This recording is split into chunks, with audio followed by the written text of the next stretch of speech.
말씀 보시겠습니다. 우리가 함께 나눈 하나님 말씀은 갈라디아서 1장 6절에서 10절까지 말씀입니다. 우리가 함께 은혜 나눌 말씀은 갈라디아서 1장 6절에서 10절까지 말씀.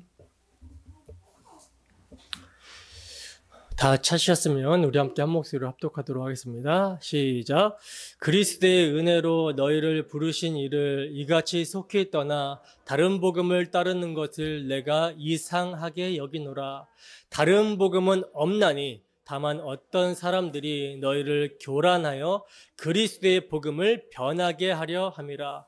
그러나 우리나 혹은 하늘로부터 온 천사라도 우리가 너희에게 전한 복음 외에 다른 복음을 전하면 저주를 받을지어다.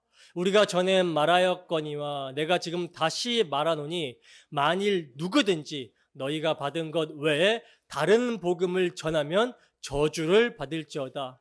이제 내가 사람들에게 좋게 하랴, 하나님께 좋게 하랴, 사람들에게 기쁨을 구하랴. 내가 지금까지 사람들의 기쁨을 구하였다면 그리스도의 종이 아니니라. 아멘. 잠깐 기도하겠습니다.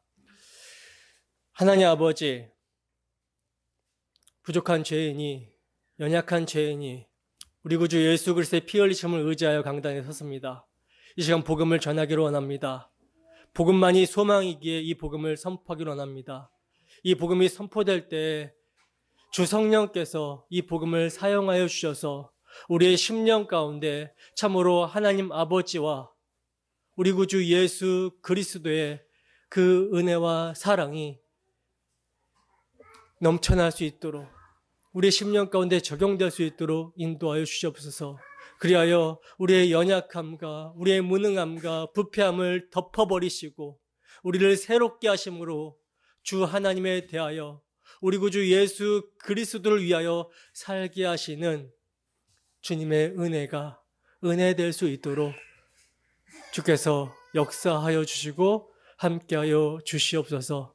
시종을 주님께 의탁합니다. 주 성령께서 함께하여 주실 걸 믿사오며 거룩하신 예수 그리스도 이름으로 기도드립니다. 아멘.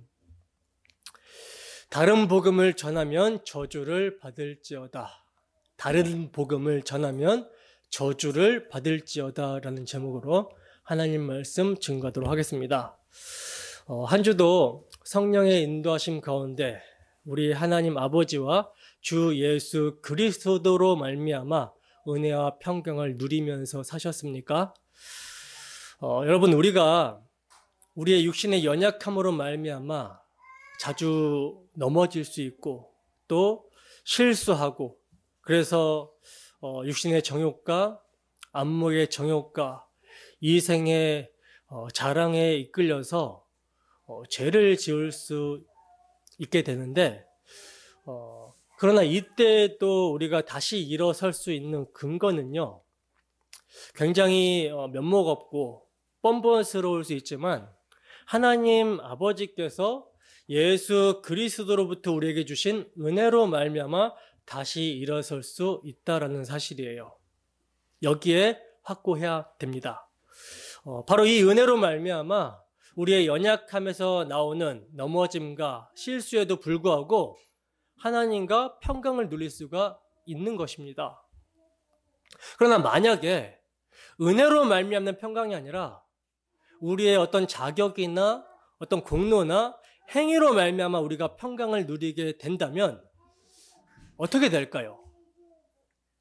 우리는 결단코 하나님 아버지와 평강을 누릴 수 없게 되는 것이죠. 아니, 평강을 누릴 수 없는 정도가 아니라 늘 두려움과 불안함으로 떨어야 되는 거예요.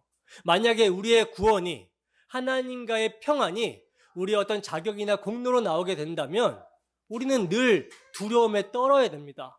왜냐하면 죄인인 우리의 행위는요, 마음을 살피시며 온전함을 늘 항상 자신의 온전함 같이 요구하시는 하나님의 요구 앞에서 온전할 수가 없기 때문입니다. 온전할 수 없다면 뭡니까? 이건 의롭지 못한 것이고 이것은 불의한 상태, 즉 죄 아래에 있는 모습인 것이죠. 그러면 그렇게 죄 아래에서 율법이 요구하는 것, 하나님의 공의가 요구하는 것이 무엇입니까? 죄의 삭은 사망, 죽음을 요구합니다.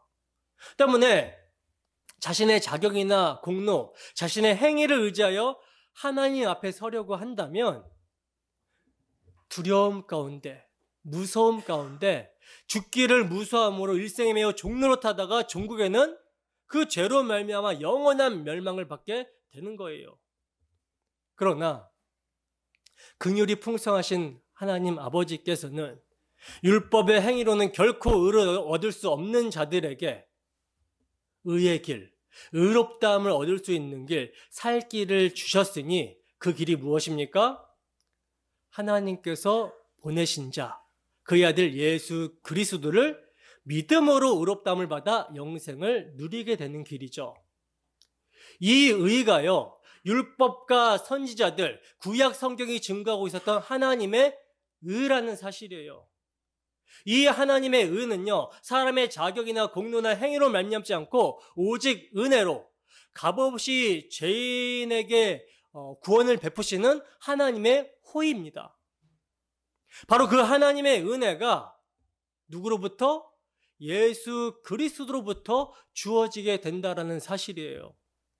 그 예수 그리스도께서 죄인을 위해 행하신 일, 십자가 대속의 공로를 믿음으로 말미암아 죄사함과 의롭다 하심을 얻어서 하나님과 평강을 누리게 됩니다. 화목할 수 있게 된다라는 사실이에요. 그리고 그 죄인을 구원하시기 위해 대속의 피를 흘려주심으로 하나님 아버지와 화목하게 하신 분이 성자 하나님이 육신을 입고 오신 분이기 때문에, 그분이 피를 흘려주셨기 때문에 그분의 속죄는 영원하며 그 피의 효력은 영원합니다.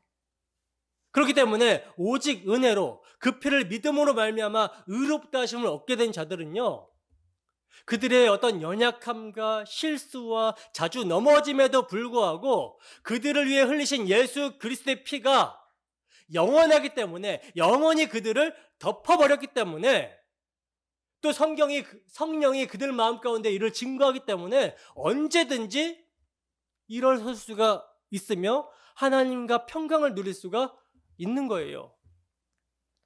근데 여러분, 이러한 하나님과의 평강을 누리지 못한다라는 것은 뭐겠습니까? 은혜가 되고 있지 않기 때문에, 즉 하나님께서 그의 아들 예수 그리스도로 말미암아 주시는 은혜, 우리 주 예수 그리스도께서 이 악한 세대에서 우리를 건지시고자 우리의 죄를 대속하기 위하여 자기 몸을 주신 복음, 이 복음의 은혜를 망각하고 뭘 붙들어서 자기 행위를 의지하고 있기 때문이라는 것이죠. 그렇다면 다시 하나님과 평강을 누리기 위해서는 어떻게 해야 됩니까? 다시 은혜로, 다시 복음으로 돌아가야 되는 것입니다. 혹자들은 하나님의 은혜의 복음을, 하나님의 은혜만을 강조하고 하나님의 은혜의 복음만을 전하게 되면 인간은 방종으로 치닫게 된다라고 하면서 우려의 목소리를 내기도 하는데, 천만의 말씀입니다. 그건 은혜의 복음을 사용하시는 성령의 역사를 간과했기 때문에 이런 우려를 하는 거예요. 그러나 복음을 사용하시는 성령의 역사하심을 우리가 믿는다면 우리는 방종이 아니라 더욱더 그리스도를 사랑하게 되고 그 사랑에 매여서 살게 되는 것이죠. 오히려 율법주의자들보다 하나님께 헌신되게 됩니다. 히브리서 9장 14절입니다. 함께 읽습니다. 시작. 하물며 영원하신 성령으로 말미암아 흠없는 자기를 하나님께 드린 그리스도의 피가 어찌 너희 양심을 죽은 행실에서 깨끗하게 하고 살아계신 하나님을 섬기게 하지 못하겠느냐. 아멘. 성경은요, 성령으로 말미암아 흠없는 자기를 하나님께 드린 그리스도의 피가 우리의 양심을 죽은 행실에서 깨끗하게 한다라고 그래요. 그래서 살아계신 하나님을 섬기게 한다라고 말씀합니다. 물론 처음에 복음이 선포가 될 때 이 복음을 오해하게 되면, 복음은 인간의 어떤 행위와 인간의 공로와 인간의 자랑과 자격을 인간의 혈과 육을 다 그냥 부정시키기 때문에, 야, 그러면 내가 그동안 해왔던 종교 행위가 아무런 가치가 없다라는 것이냐? 내가 이렇게 했던 것들이 아무런 가치가 없다라는 거야? 내가 이렇게 했던 것들로 말미암아 하나님께서 형통하게 해주시고 잘되게 해주시는 것이 아니었던 거야? 그러면 내가 왜 이런 행위를 했을까라고 하면서 자기에게 반대급부로 칭찬이나 상이 주어지지 않으니까 그동안 해왔던 것들을 다 내려놓게 되는 방종의 모습을 보일 수가 있죠. 행위로 구원받는 것이 아니라고 하니까 그러면 뭐 이제 내가 내 마음대로 그렇게 살아도 되는 거야 라고 하면서 자기 멋대로 행할 수가 있어요. 그러나 여러분, 간과하면 안 되는 것이 뭐냐면 복음은요, 그것까지도 죽어마땅한 죄의 모습으로 폭로해버린다는 사실이에요. 그것이 자기가 뭔가 하고 안 하고의 행위를 같이 삼고 있는 율법주의의 또 다른 형태라는 것을 폭로시켜버립니다. 그래서 자기 마음대로 사는 것이 본질적인 죄다라는 것을 드러내버리시는 거예요. 그 죄가 하나님의 아들을 십자가에 못 박았다라고 하면서 드러내버리는 것입니다. 그래요, 하나님의 아들이 이러한 죄인을 위하여 십자가에 피 흘리심으로 대속하신 목적은 다시는 자기를 위해서 살지 않고 그를 위하여 죽었다가 다시 살아나신 예수를 위해 살게 하심이라는 것을 복음의 말씀을 사용하시는 성령께서 그 양심에 적용을 시켜버리신다라는 사실이에요. 이러한 불가능한 죄인을 구원하시기 위해서 당신의 독생자 가장 귀한 모노게네스 아들을 화목제물로 보내주심으로 말미암아 당신의 사랑을 확증하신 하나님 아버지의 사랑을 성령께서 성도의 마음 가운데 각성케 하신다라는 사실입니다. 때문에 정말 복음의 말씀이 성령의 나타남과 능력으로 역사하게 되면요, 은혜의 십자가 복음이 이끄는 삶이 성도에게서 나타나게 되는 거예요. 그래서 여러분, 복음이 성도에게 전부입니다. 복음이 먼저고 그 은혜의 복음이 된 자들에게 그러므로 형제들아, 우리가 이 큰 은혜를 입었으니 우리의 삶이 어떠해야 하겠느냐라고 하는 겉면이 따라오게 되는 거예요. 그리고 이 겉면을 복음이 복음된 자들은 듣게 된다라는 사실이죠. 이게 여러분, 그리스도의 법, 율법 아래가 아니라 그리스도의 법 아래에 있는 기독교 윤리입니다. 그리스도의 사랑이 강건하는도다. 그리스도의 사랑의 메인자들에게서 나오게 되는 열매, 사랑의 삶입니다. 그들은요, 그들이 든든히 서 있을 때나 그들이 넘어지거나 실수할 때나 언제나 뭘 붙듭니까? 그리스도의 은혜의 복음을 붙드는 자들이에요. 그러나 이 은혜의 복음이 가려진 자들이 자꾸 어떻게 하려고 그래요? 무엇을 하려고 하죠? 은혜의 복음에다가 인간의 열심과 행위와 공로를 덧대서 인간의 공로를 조금이라도 드러내려고 하는 다른 복음을 전하려고 한다는 사실이에요. 그러나 여러분, 그 다른 복음을 받아들이게 되면 은혜는요, 은혜가 되지 못한다는 사실이에요. 그 결과 아버지와의 평강을 누릴 수 없게 된다는 사실입니다. 심각한 문제가 되는 거예요. 심각한 문제. 아무것도 아니게 생각하시면 안 됩니다. 조금이라도 인간의 어떠함이나 인간의 공로가 들어가게 되면 하나님의 은혜가 헛되어 버려요. 그러면 거기서는 하나님의 평강이 임할 수가 없고 그 평강도 누릴 수가 없게 되는 것입니다. 그리고 결국 그 끝은 뭐가 되냐면 저주, 사망이 되는 거예요. 그래서 복음의 보수가 시급한 것입니다. 여러분, 제가 누누이 말씀드리지만 저는요, 살든지 죽든지 우리 구주 예수 그리스도를 위한 거룩한 삶을 목적으로 은혜의 복음을 전하고 있어요. 그래서 이 은혜의 복음에서 조금이라도 벗어나지 않도록 설교합니다. 그리고 이 은혜의 복음이 성도에게 있어서 구원을 주시는 하나님의 능력이기 때문에 이를 보수하고자 목소리를 높이는 거예요. 여러분, 진짜에는요, 가짜가 많이 꼬입니다. 그래서 분별이 시급하죠. 기독교 2000년 역사 동안에 얼마나 수많은 가짜들이 생겨났는지 몰라요. 그래서 분별이 시급한데 그 분별을 여러분 가장 효과적으로 할 수 있는 방법이 무엇이겠습니까? 진짜를 아는 거예요. 가짜를 영국에서 되는 것이 아니라 진짜를 제대로 알 때 가짜는 분별이 됩니다. 여러분, 저는 복음만을 바르게 전하면 그 복음의 말씀에 성령께서 역사하실 줄을 믿어요. 그리고 그 복음의 말씀을 여러분들이 바르게 알게 될 때 가짜를 분별하고 복음에 굳건히 서게 될 것을 믿습니다. 그러므로 이 시간도 복음의 말씀을 사용하시는 주 성령의 역사하심으로 말미암아 은혜의 복음이 무엇인지를 참으로 바르게 알게 되기를 소원합니다. 그리하여 이 복음이 우리 안에 능력으로 역사하여 주 예수를 위하여 또 복음을 보수하며 증언하는 삶으로 우리의 삶이 헌신되어지기를 주님의 이름으로 축원합니다. 본문 6절입니다. 함께 읽습니다. 시작. 그리스도의 은혜로 너희를 부르신 이를 이같이 속히 떠나 다른 복음을 따르는 것을 내가 이상하게 여기노라. 아멘. 여러분, 갈라디아 교회는 바울 사도로부터 처음 복음을 받게 되었을 때, 복음을 듣게 되었을 때 정말 크게 기뻐하고 즐거워했던 교회입니다. 그리고 복음을 전해준 바울 사도를 천사와 같이 그리스도와 같이 영접하였고 안질이 있었던 바울 사도에게 정말 자신의 눈이라도 빼어줄 정도로 바울 사도를 사랑했던 자들이 갈라디아 교회 성도들이었어요. 근데 이들이 예루살렘으로부터 내려온 어떤 사람들로부터 다른 복음을 듣더니 이것을 받아들여 버리더라는 거예요. 여러분, 지금 갈라디아서를 기록하고 있는 바울 사도의 심령이 어떠했을까요? 참담했을 거라고 여겨집니다. 자신이 직접 복음을 전하여 세운 교회가 어떻게 이토록 복음을 속히 떠날 수 있단 말인가?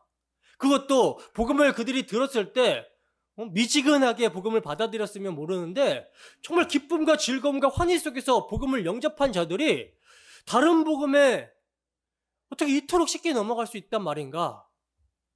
그래서 여러분, 사도는요, 다른 복음을 따르는 것을, 너희가 다른 복음을 이렇게 속히 따르는 것을 도무지 내가 이해하지는 못하겠다, 이상하게 여기노라 하고 말씀을 하고 있는 거예요.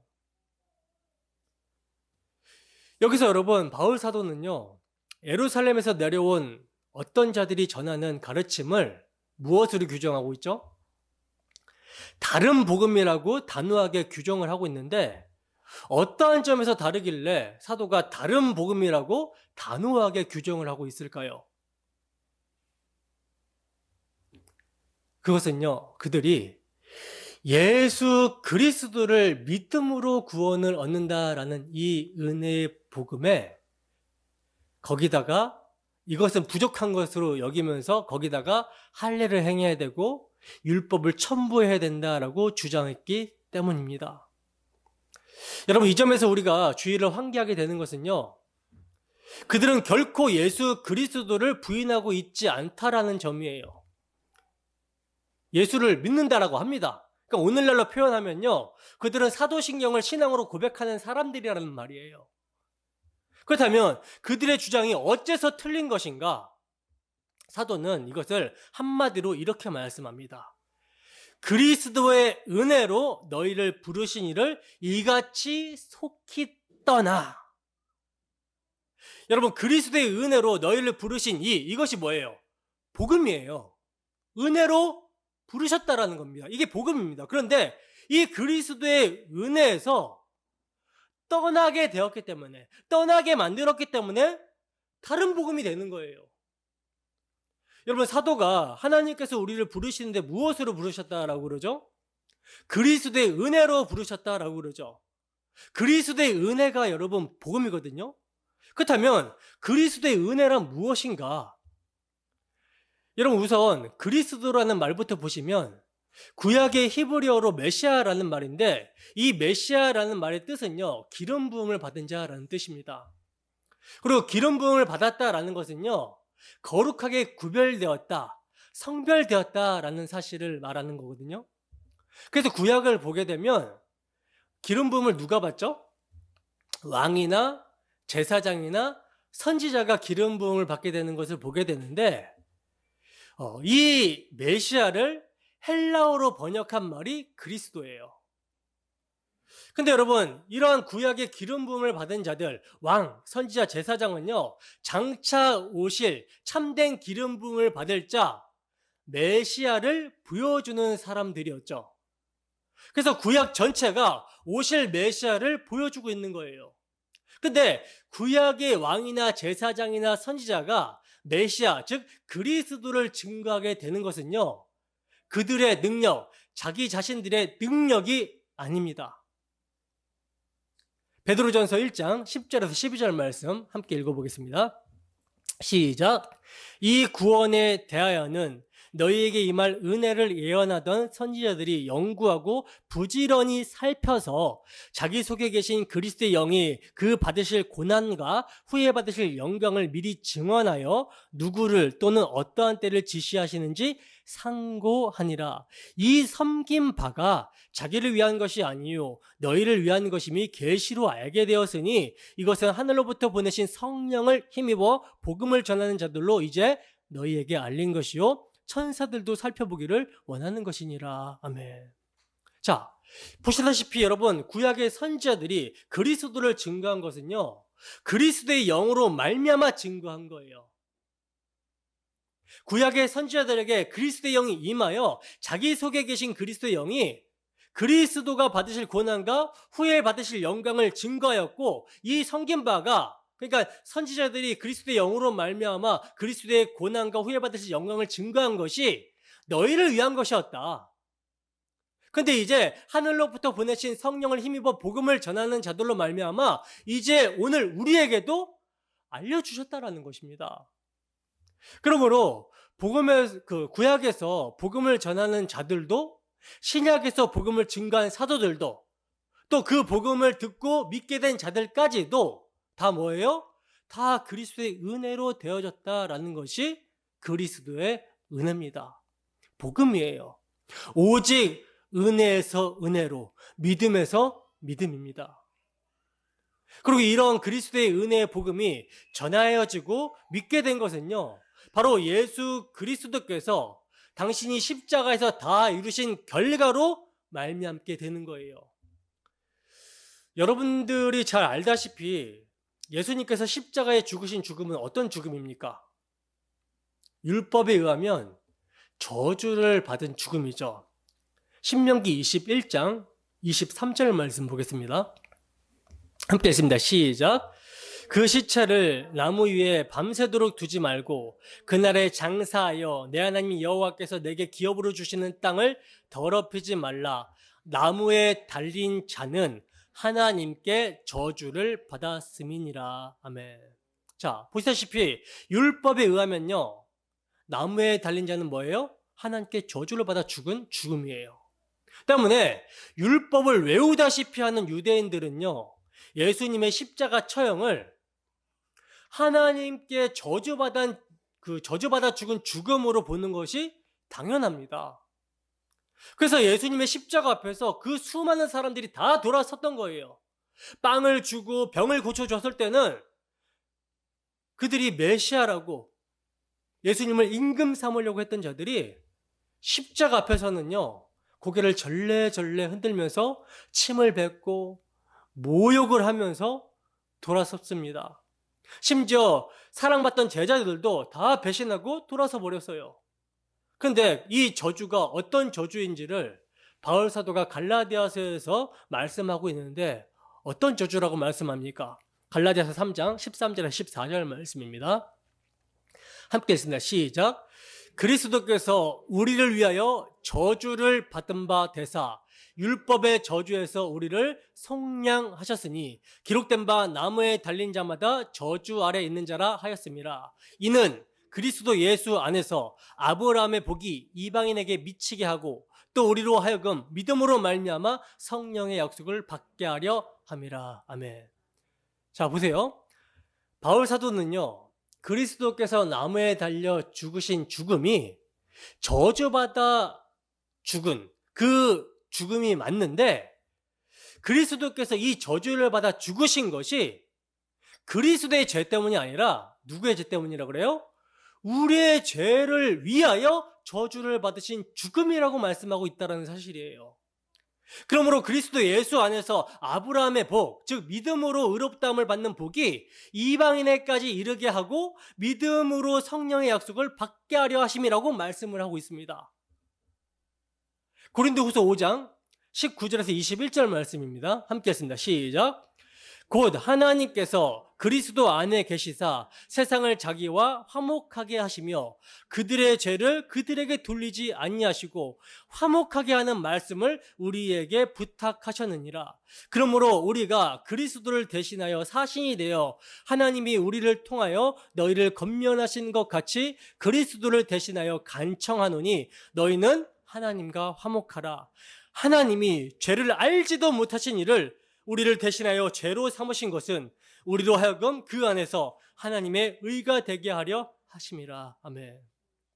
보시면 여러분, 하나님께서 그리스도 안에 계셔서 세상을 자기와 화목하게 하시며 그들의 죄를 그들에게 돌리지 아니하시고 화목하게 하는 말씀을 사도들에게 부탁했다라고 말씀합니다. 우리의 죄를 우리에게 돌리지 아니하시고 죄를 알지도 못하신 예수님에게 우리를 대신하여 죄로 삼으신 것은 우리로 하여금 그 안에서 하나님의 의가 되게 하려 하심이라고 말씀을 하고 있어요.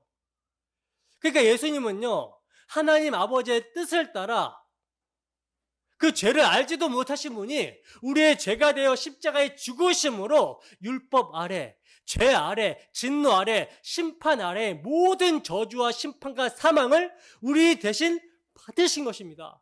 때문에 그 안에서만 유일하게 뭐가 일어나요? 하나님과의 화목, 평강이 일어나게 되는 거예요. 은혜로 말미암아 일어나게 되는 거예요. 구체적으로 봅시다. 로마서 3장 23절에서 26절입니다. 함께 했습니다. 시작. 모든 사람이 죄를 범하였음에 하나님의 영광에 이르지 못하더니 모든 사람이 여러분 죄를 범하였다. 하나님의 영광에 이르지 못하였다.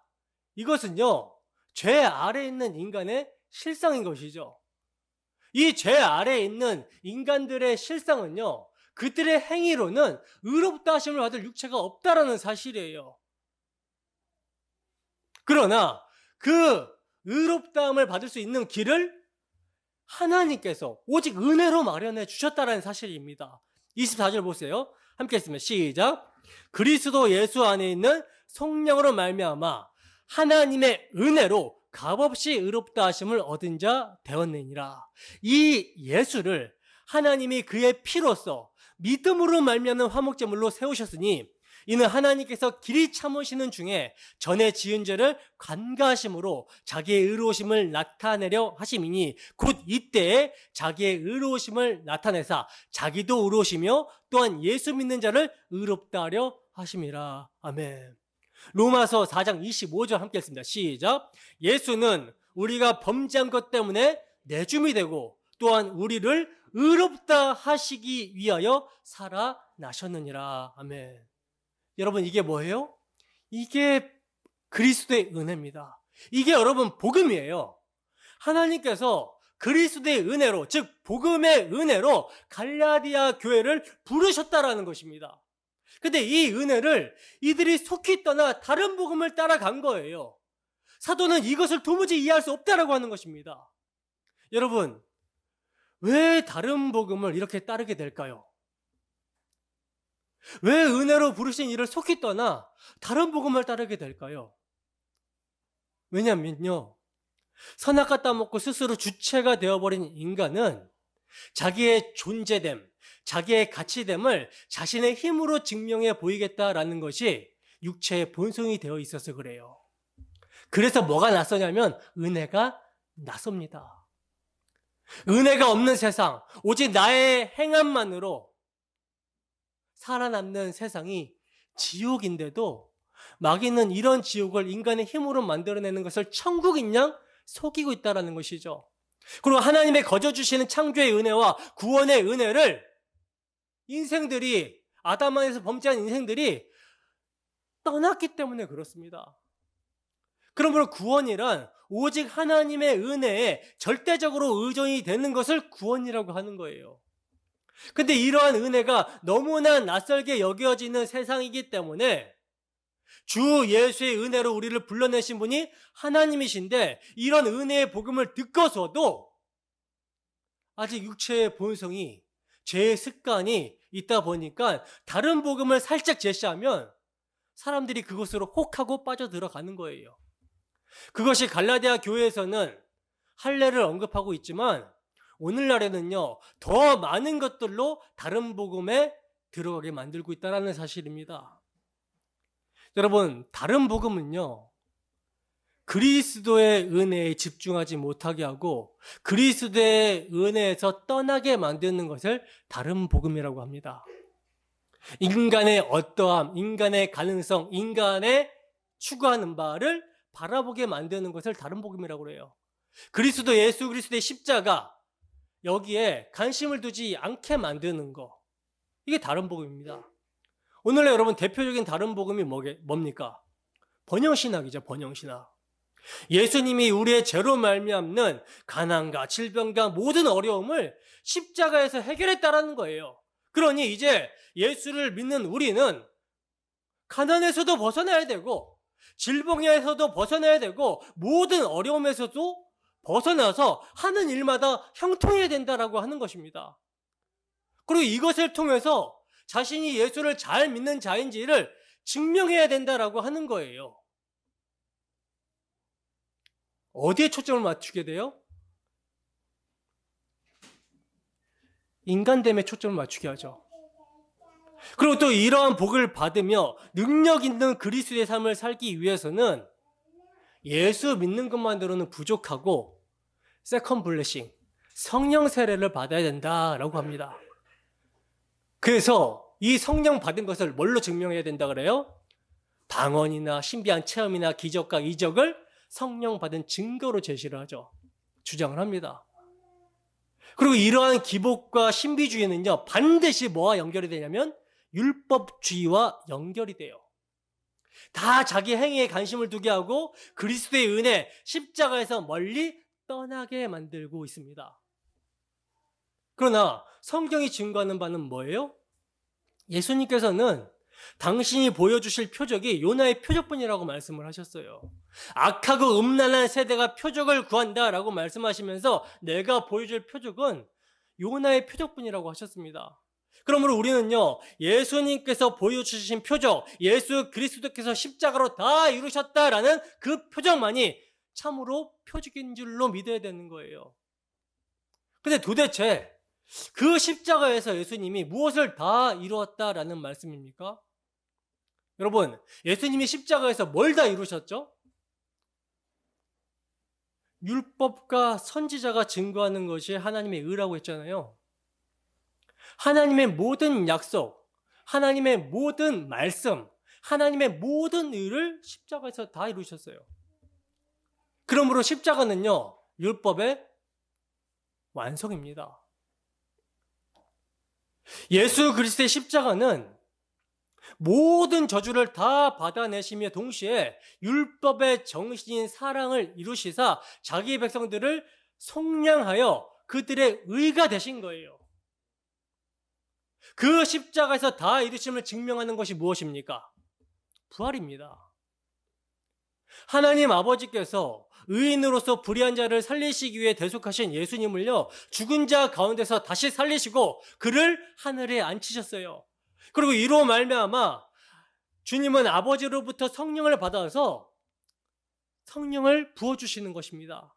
그러므로 성령을 받게 되면 예수 그리스도의 십자가, 대속의 공로, 대속의 흘리신 피를 믿음으로, 그 피 흘리심의 은혜만을 믿음으로 의롭다 하심을 받게 되는 거예요. 이것이 여러분 그리스도의 은혜로 하나님이 부르신 부르심입니다.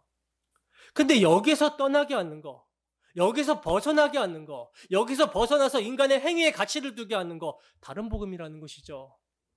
7절에서 9절 말씀입니다. 보면 함께 읽습니다. 시작.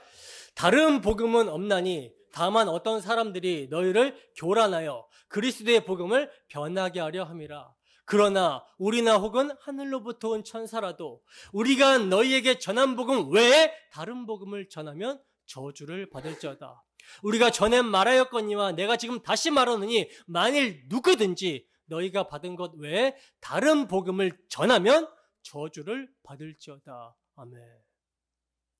여러분, 갈라디아 교회를 향하여 너희를 그리스도의 은혜로 부르신 이를 떠나 다른 복음을 따르는 것을 이상하게 여긴다라고 했던 사도는요, 이제 다른 복음은 없나니, 다른 복음은 없다라고 단호하게 말씀을 하고 있어요. 그러니까 여러분, 사도는 자신이 전한 복음 외에 다른 복음이 있어서 대립할 수 있고 또 서로 진위를 주장할 수 있다라고 말한 것이 아니라 오직 복음은 하나의 복음만 있는데, 하나의 은혜의 복음만 있는데, 이것은 사도가 전한 예수 그리스도와 그의 죽음과 부활이라는 거예요. 그러니까 성경대로, 구약에 말씀하신 성경대로 그리스도께서 고난을 받으시고, 즉 십자가에 죽으시고 성경대로 부활하셨다라는 거, 우리의 의가 되기 위하여, 우리의 의를 확증하기 위하여 부활하셨다라는 거. 그래서 이 복음을 믿음으로만 의롭다함을 얻고 구원을 얻는다라는 거, 이게 복음인데, 근데 이 복음을 변질시키려고 하는 거, 그리스도의 은혜에다가 무엇인가 첨부시키려고 한다면 이것은 그리스도의 복음을 변하게 만드는 다른 복음이 되고 만다라는 것입니다. 다시 말하면 그리스도께서 행해주신 대속에다가 인간이 할례를 보태야 구원이 온전해진다라고 한다면 이것은 그리스도의 은혜에만 돌려야 되는 전적인 영광의 일부를 자신들의 공로로 돌리게 되는 결과를 낳게 된다라는 사실이에요. 그래서 사도는 다른 복음은 없다. 그것은 복음을 변질시키는 것이다. 그러나 우리나 혹 하늘로부터 온 천사라도 우리가 너희에게 전한 복음 외에 다른 복음을 전하면 저주를 받을지어다 하고 사도는 아주 격양되어서 분개하고 있는 거예요. 왜 이렇게 여러분 사도가 분개하고 있을까요? 다른 복음이란 그리스도께서 성취하신 복음을요, 불완전하고 불충분한 것으로 여겨서 궁극적으로는 그리스도의 대속적인 죽음을 헛된 것으로, 가치 없는 것으로 만들기 때문입니다.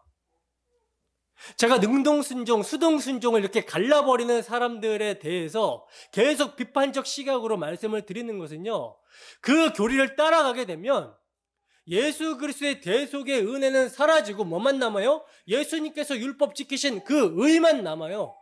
그래서 우리가 예수님의 그 모범을 따라서 율법 지키자도 갑니다. 그러나 그렇게 되면은 자유함을 누릴 수가 없어요.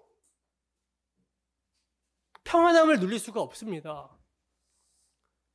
그리고 여러분, 또한 다른 복음은요, 우리 주 예수 그리스도의 십자가만을 자랑하고 감사하고 기뻐하는 것이 아니라 자신의 육체를 자랑하려는 교만이 도사리고 있기 때문에 사도가 이거에 대해서 격양되어서 분개하고 있는 거예요. 갈라디아 형제들도요, 육체로 자랑하려는 유혹이 있었기 때문에 이같이 속히 떠나 다른 복음을 쫓게 되었다라고 볼 수 있는 것이죠. 다시 말하면 볼 수 없는 믿음보다는 볼 수 있는 증거, 할례를 몸에 지니기를 원하는 심리가 미혹에 빠지겠다라는 거예요. 볼 수 없는 하나님의 영광, 십자가의 은혜보다는 내가 예수를 믿는다라는 것을 입증할 수 있는 인간의 행위, 계명 지킴, 이런 것들에 미혹이 되었다라는 것이죠. 여러분, 지금 사도는 8절과 9절에서 우리나 혹은 하늘로부터 온 천사라도 우리가 너희에게 전한 복음 외에 다른 복음을 전하면 저주를 받을지어다. 우리가 전에 말하였거니와 내가 지금 다시 말하노니 만일 누구든지 너희가 받은 것 외에 다른 복음을 전하면 저주를 받을지어다 하고 두 번이나 숨돌릴 겨를도 주지 않고 거듭해서 저주를 받을지어다, 저주를 받을지어다 하고 말씀을 하고 있어요. 여러분, 기독교 신앙은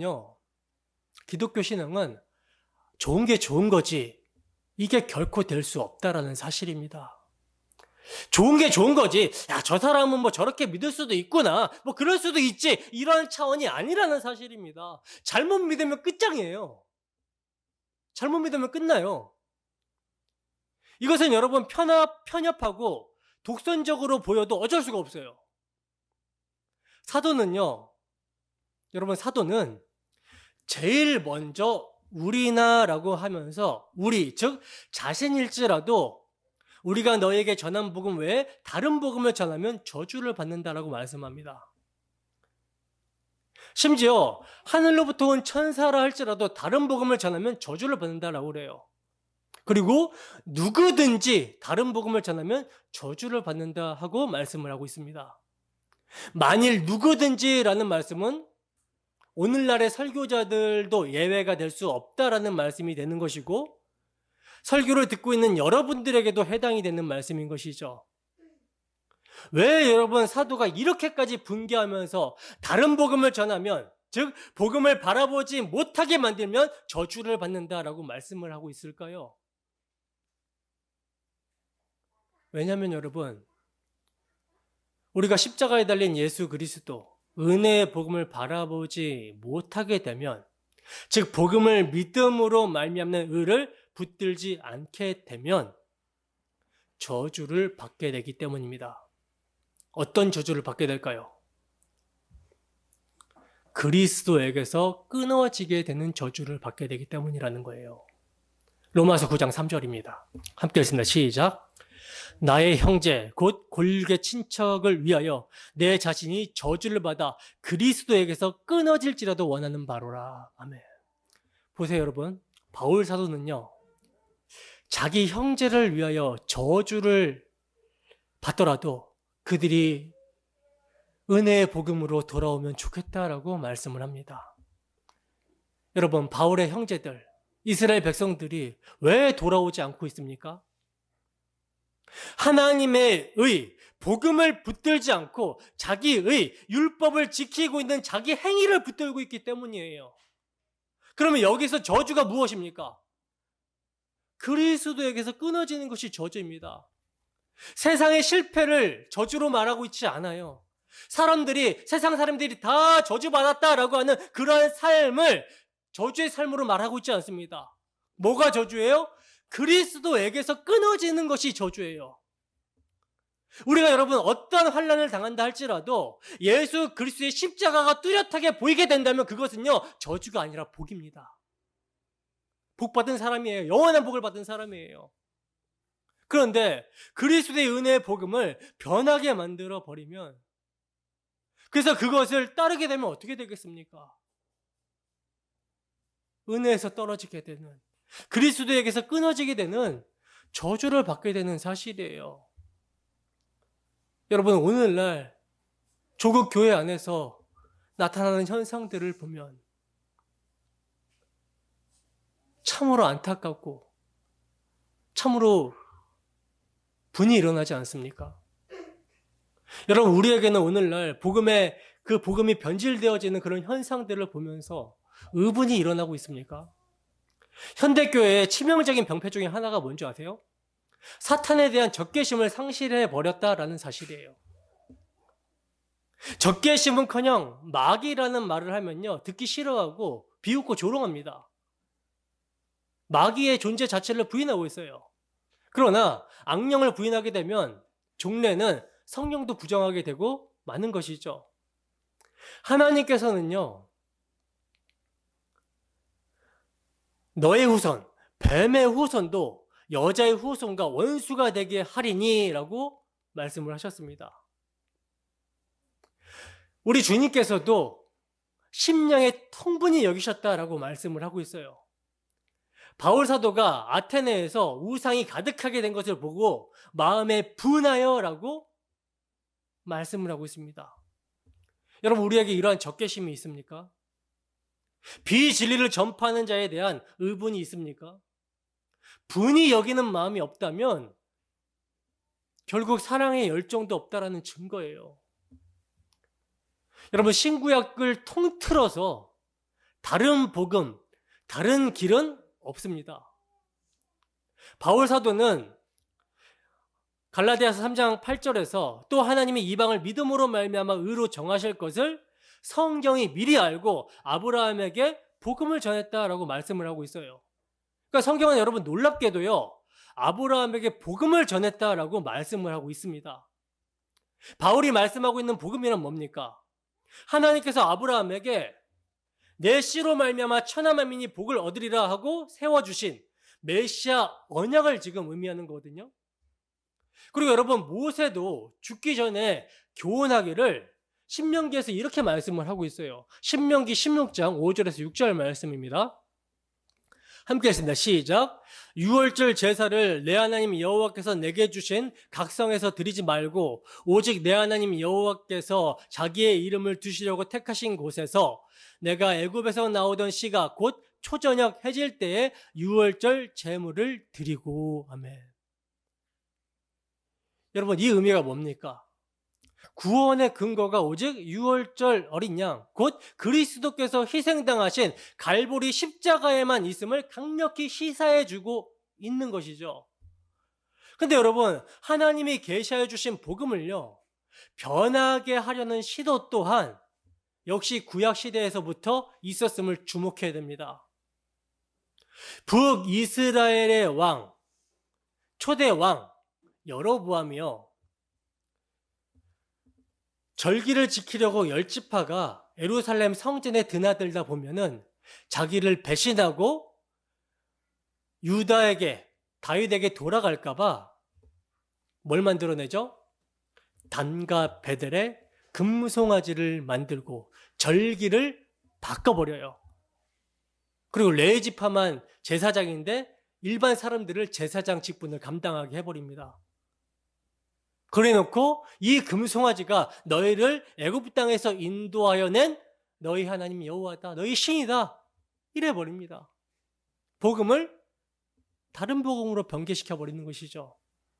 그리고 유다 왕 아하스 때 하나님께서 정해주신 번제단의 식양을요, 이방 아수르의 우상제단의 식양대로 바꾼 것과 물두멍의 위치를 제자리에 옮긴 것이 그 한 예예요. 그러므로 여러분, 성경이 증거하는 예수 그리스도의 은혜의 복음의 내용을 변하게 만들면 저주를 받습니다. 때문에 복음을 보수하는 일이 시급한 거예요.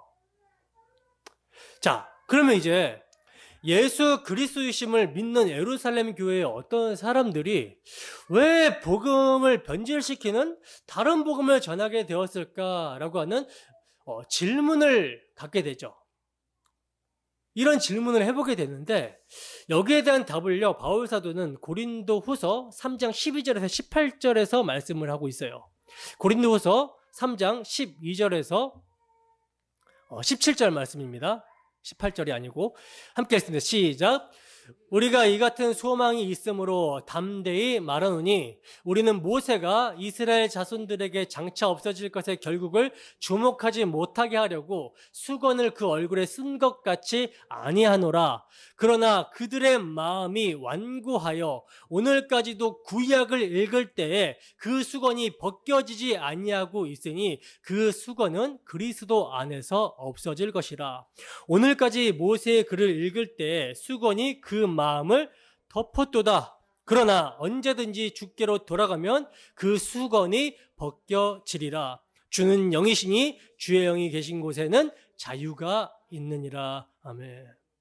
여러분, 지금 바울 사도는요, 모세가 수건을 얼굴에 써서 그 얼굴에서 바라는 광채를 가렸던 이 사실을 들어가지고 그리스도를 믿으면서도 그리스도의 영광의 복음의 광채를 보지 못하는 자들의 상태를 설명을 하고 있어요.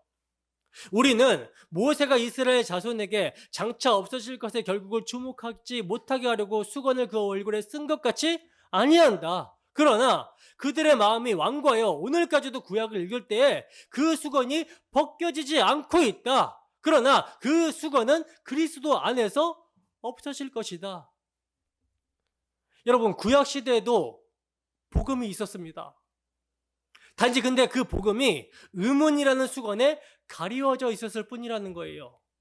그러나 여러분, 이제 신약의 성도들은, 이제 우리는 실체가 오심으로 말미암아 그의 성도들에게는 밝히 나타난 시대에 살고 있다라는 거예요. 그래서 구약 성경을 읽을 때에도 복음으로 읽을 수가 있다라는 사실입니다. 그런데 바울 사도가 오늘까지 모세의 글을 읽을 때 수건이 그 마음에 덮었도다라고 하면서 탄식을 하고 있다라는 사실입니다. 그렇다면 오늘날에는 여러분 어떠합니까?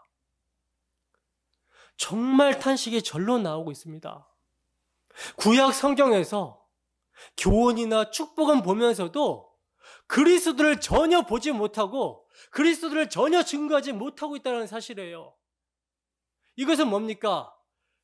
그들의 마음의 눈에 수건이 벗겨지지 않았다라는 변명의 여지가 없는 증거인 것이죠.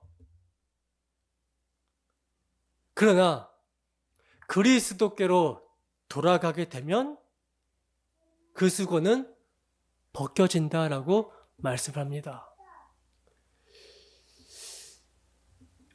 여러분, 강단에서 설교하는 목회자도 굉장히 중요합니다. 그래서 여러분들은요, 지금 유튜브에 방송 올라가잖아요. 그거를 목회자들한테 좀 전해줄 필요성이 있어요. 목회자가 변해야 모든 구약 성경이 나에 대해서 증거한다라고 하는 이 복음을 증거해야 한국 교회가 살아나요. 자, 그렇다면 예루살렘에서 내려온 어떤 사람들이란 그리스도인인가 아닌가, 형제인가 아닌가 하는 물음을 갖게 되는데, 여러분, 이들이 자신을 신령한 자로 자처하고 가르쳤을지라도 바울이 지적하는 바는요, 형제들아, 내가 신령한 자들을 대함같이 너희에게 말할 수 없어서 육신에 속한 자, 곧 그리스도 안에서 어린아이들을 대함같이 하노라. 이렇게 말씀하고 있어요. 그러니까 육신에 속한 자로 보게 된다라는 것이죠. 어린아이든지 아니면 아직 거듭나지 못한 자들이든지. 그러니까 히브리서에서 말씀하고 있듯이 이들이야말로 때가 오래되었으므로 너희가 마땅히 선생이 되었을 터인데 너희가 다시 하나님의 말씀에 초보에 대하여 누구에게 가르침을 받아야 될 처지이니 단단한 음식은 못 먹고 젖이나 먹어야 될 자들. 그러니까 어린아이들인 거예요. 그러므로 여러분 이제 분명한 것은요, 지금 예루살렘 교회에서 내려온 어떤 이들은요, 가르침을 받아야 될 자들인 것이지 가르칠 수 있는 교사가 아니라는 결론에 이르게 됩니다. 그런데 예루살렘 교회의 공회원들 중에 이러한 육신에 속한 자, 즉 영적으로 어린아이와 같은 자들이 있었을 뿐만 아니라 바울 사도가 선교한 각 지방에 내려와서 다른 복음을 가르쳤다라는 거예요. 그래서 문제가 발생하게 된 것입니다. 오늘날도 마찬가지죠. 개교회와 또 노예와 총회에 문제가 발생하게 되는 원인은요, 이와 같이 육신에 속한 자들이 있기 때문이라는 거예요. 수건이 벗어지지 않은 사람들이 강단 설교를 맡고 있고 교회의 리더자의 자리에 있기 때문에 문제라는 것입니다. 그래서 이제 결론이 10절입니다. 함께 하십니다. 시작. 이제 내가 사람들에게 좋게 하랴, 하나님께 좋게 하랴, 사람들에게 기쁨을 구하랴. 내가 지금까지 사람들의 기쁨을 구하였다면 그리스도의 종이 아니니라. 아멘. 자, 여러분 여기 보시면 육신에 속한 거짓 교사들과 참 종의 특성이 드러나고 있는데, 자, 거짓 교사들은요, 사람들에게 영합하여 듣기 좋은 말만 합니다. 그리하여 사람들을 기쁘게 해주고 있어요. 그래서 사람들이 들었을 때 혹하게 되고 인기가 있었던 거라는 거죠. 그러나 사도 바울은 여기에 대해서 누가 너희를 깨더냐 하고 이것이 미혹임을 말씀하고 있습니다. 우리 주님께서도 뭐라고 말씀하시냐면 모든 사람이 너희를 칭찬하면 화가 있도다. 너희 조상들이 거짓 선지자들에게 이와 같이 하였느니라 하고 경계를 하셨어요. 구약의 예레미야 선지자도요, 이 땅에 괴기하고 놀라운 일이 있도다. 선지자들은 거짓을 예언하며 제사장들은 자기 권력으로 다스리며 내 백성들은 그것을 좋게 여기니 그 결국에는 너희가 어찌하려느냐 하면서 탄식을 하고 있는 모습을 기록을 하고 있습니다. 그렇다면 여러분들은 사람을 좋게 하는 설교가 좋습니까? 아니면 하나님을 좋게 하는 설교가 듣기 좋습니까? 그리고 또 이것이 분별이 되십니까? 여러분, 오늘 우리가 교회로 모였습니다. 왜 우리가 교회로 모였죠? 복을 받으려고 왔습니까? 아니면 저주를 받으려고 오셨습니까? 복을 받기 위해 오셨어요. 그쵸? 근데 그 복이 도대체 여러분 무슨 복입니까? 복에 대한 정의를 바르게 하셔야 되는 거예요. 우리는요, 태어날 때부터 죄와 사망 아래, 아담의 범죄 아래에서 태어나서 영원한 지옥으로 달려가는 인생들이었습니다. 이것이 저주받은 인생이에요. 죄의 비참한 가운데 있는 인생입니다. 근데 이러한 인생들이 복을 달라고 하는데 그 복이라는 것이요, 지옥으로 질주하는 인생을 브레이크로 밟아서 멈춰달라고 하는 것이 아니라 더욱더 가속을 붙이게 해달라고 하는 것을 복이라고 여기고 있는 거예요. 그러니 이러한 자들이 교회라고 모여서 주여 주여라고 부르짖는다면 이것은요, 지옥으로 더 빨리 달려가게 해달라고 그렇게 부르짖고 있는 모습인 것입니다. 근데 여러분, 우리가 다 이렇게 달려가던 인생들이었습니다. 아직도 이 방향으로 달려가는 자들이 우리 가운데 있을지 모르겠습니다. 그러나 이런 자들을 주 예수의 은혜로 하나님께서 부르시면 어떻게 됩니까? 어떻게 되죠?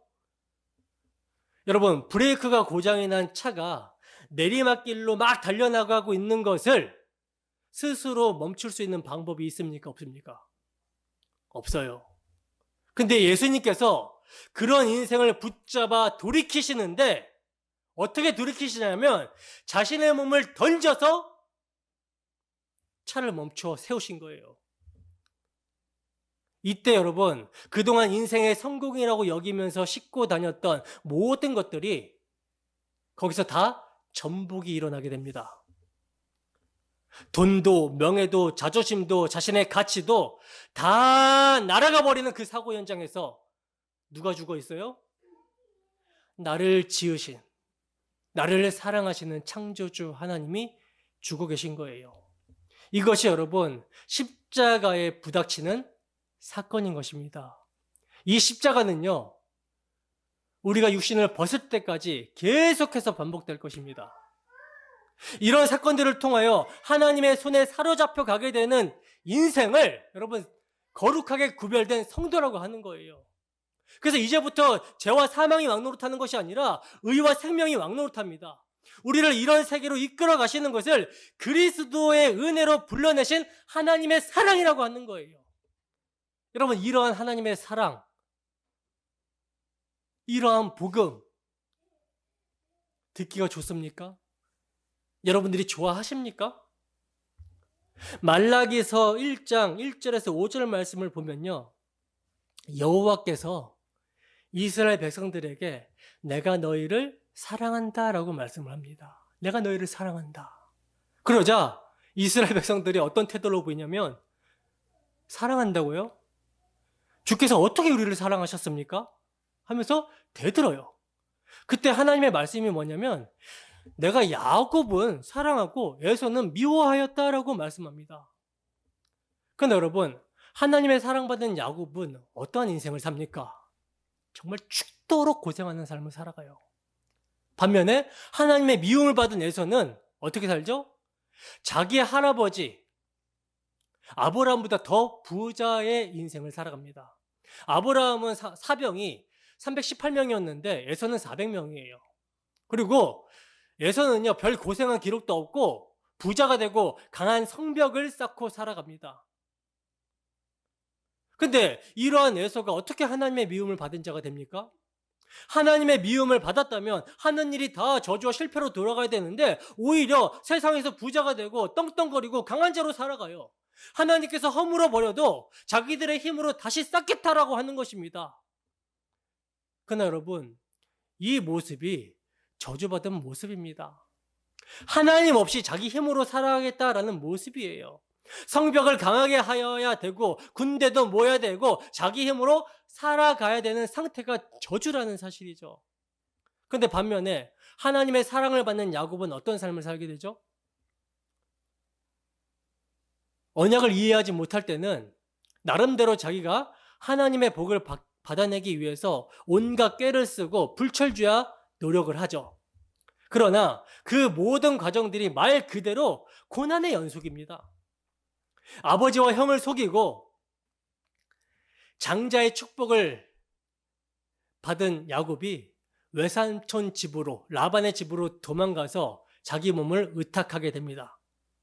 외삼촌이 품삯을 정하라고 하자 7년을 내가 일할 테니, 삼촌을 위해서 일할 테니 삼촌의 딸 라헬을 나에게 달라라고 해요. 그래서 7년 동안 정말 성실하게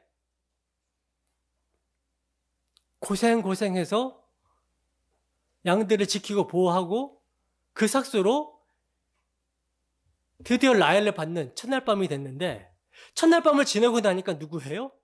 레아예요. 속았습니다.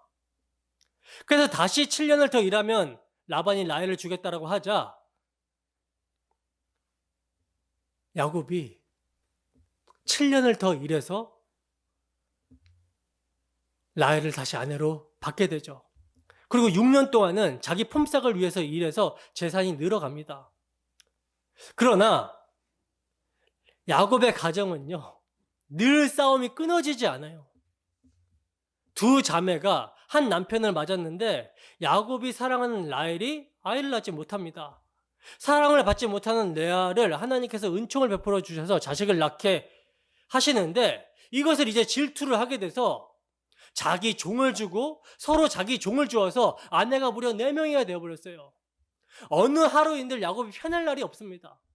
남편을 차지하기 위하여 암투가 일어나고요. 그래서 나온 12명의 아들의 이름이 전부 다 시기와 질투와 경쟁에서 나온 이름들이에요.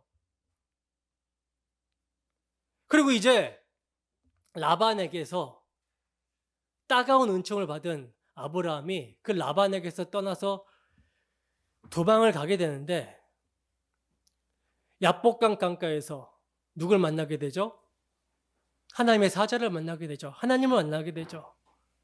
근데 하나님의 사자를 만나서 씨름을 하게 되는데 환도뼈가 나가버립니다. 환도뼈가 위골이 돼서 평생을 지팡이를 짚고 살아가야 되는 장애인이 되어버렸어요. 이때 야곱의 이름이 이스라엘로 바뀝니다. 근데 이스라엘로 바뀐 야곱의 인생이 평탄해지는 게 아니에요. 딸이 강간을 당하는 사건이 세겜에서 일어납니다. 더 심한 것은 장남이 아버지의 첩을 건드리는 사건도 일어납니다. 또 있습니다. 사랑하는 아내가 먼저 죽어버려요, 라헬이. 그리고 그 라헬이 낳은 요셉이, 그 사랑하는 아들 요셉이 죽었다는 소식을 듣게 됩니다. 그리고 더 늙어서는 가나안 땅에 흉년이 들어서 밥을 얻어먹기 위해서 애굽으로 내려가게 됩니다. 이렇게 애굽으로 내려간 야곱이 바로왕 앞에 서서 오히려 축복을 하면서 자기의 인생이 선조들의 인생에 미치지 못하지만 험악한 인생을 살았다라고 고백을 합니다. 여러분, 이것이 하나님의 사랑을 받은 자의 모습이에요. 이런 사랑을 여러분 받고 싶습니까? 전부 도망갈 것 같지 않습니까? 근데 하나님의 사랑을 받지 않고 오히려 미움을 받은 에서는요, 잘 먹고 잘 살았어요. 그러면 도대체 하나님의 사랑이 무엇인가? 하나님의 사랑이 무엇입니까? 야곱이 죽을 때 그 모습을 보여주고 있어요. 야곱이 죽기 직전에 요셉이 두 아들을 아버지의 축복을 받기 위하여 데리고 옵니다. 요셉은 장자 므낫세를 야곱의 오른손에 축복을 받게 하고자 자신의 왼쪽에 두고, 차자 에브라임은 야곱의 왼손으로 축복을 받게 하고자 자기 오른쪽에 두었는데, 늙어서 눈이 어두운 야곱이요, 손을 엇걸어서 축복을 해버립니다.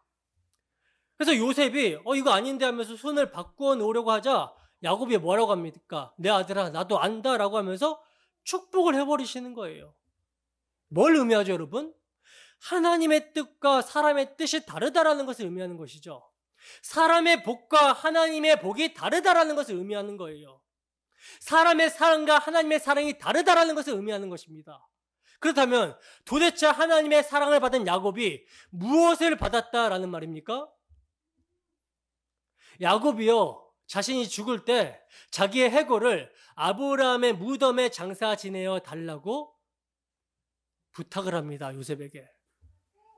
그러니까 자기 아버지 이삭과 할아버지 아브라함의 무덤에 묻게 해달라고 한 것은요, 하나님의 언약에 참여되는 것을 말하는 거거든요.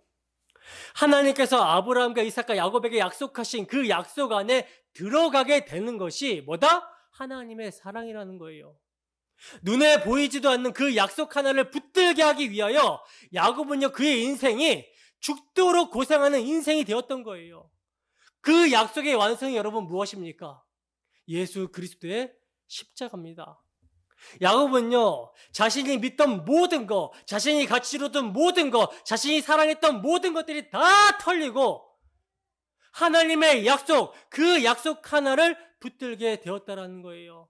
바로 그 약속을 다 이루실 예수 그리스도 한 분만을 붙들게 되었다라는 것이 하나님의 사랑이며, 이것이 여러분 복음입니다. 이 복음이 여러분 좋습니까? 여러분, 우리가 언제 십자가를 붙들게 됩니까? 여러분, 우리가 언제 십자가를 붙들게 되죠? 형편이 좋을 때? 잘 나갈 때? 아니에요. 그럴 때는 십자가를 붙들지 않습니다. 오직 성령이 임하여만 십자가를 바라보게 되는데, 성령이 임하여 십자가를 바라보게 하시는 과정이 우리에게는 환난이고 고난이고 연단입니다. 내가 잘해서가 아니라 내가 잘할 때도 마찬가지죠. 그리스도의 십자가가 무엇인지 경험하게 하시기 위해서 고난을 주실 때가 있죠. 그러나 우리가 그리스도의 언약을 붙드는 삶을 사는 것이 아니라 그리스도의 언약을 내팽개치고 세상으로 나아가면 하나님께서 연단을 시키는 거예요. 환난을 시키는 거예요. 이런 가정이 아니고는 어느 누구도 여러분 십자가를 바라보지 않습니다. 여러분, 십자가는요, 죽음의 형틀이고요, 실패의 자리고요, 율법의 저주를 받은 자리입니다. 그렇기 때문에 전부 다 침을 뱉고 돌아가야 될 그 십자가에 예수께 자신을 맡기고 그 예수의 치욕을 짊어지고 함께 죽어야 산다라고 하는 이 복음이 은혜라고 하면서 나오는 자들이 과연 자기 능력이겠습니까? 결코 아니라는 거예요. 그러므로 이런 십자가로 완성하신 하나님의 언약을 전하는 것이 여러분 복음의 내용입니다. 이런 십자가의 복음은 오직 하나님께서 택하신 자들만 알아듣는 거예요. 그래서 사람들을 좋게 할 내용이 전혀 없다라는 사실이에요. 근데 이 하나님을 기쁘시게 하는 복음의 내용에 여러분들이 아멘 하신다면 참으로 이것이 은혜를 받은 모습인 것이죠. 그리고 이 은혜를 받은 모습도 여러분들의 능력이 아니라 오직 그리스도의 은혜로 여러분들을 부르신 하나님이 여러분들을 인도하신 결과 나오게 되는 고백인 것입니다. 여러분, 제가 분명하게 말씀을 드리지만 우리 주 예수 그리스도 안에 있는 하나님의 사랑에서 끊어지는 것이 저주입니다. 세상의 그 어떤 환난과 고난과 죽음과 실패를 할지라도 우리 주 예수 그리스도 안에 있는 하나님의 사랑에서 끊어지지 아니하였다면 그 사람은요, 영원한 복을 받은 사람이라는 거예요. 부디 여러분, 이 복음에 경고하고 흔들리지 마시기를 바랍니다. 주 예수께서 오시는 날 우리의 믿음은, 우리가 바라보고 있는 믿음은 실제가 될 것입니다. 실제가 될 거예요. 한 주도 정말 우리가 이 복음에 미친 자 되어 하나님을 좋게 하는 그리스도의 종으로 살아가기를 주님의 이름으로 축원합니다.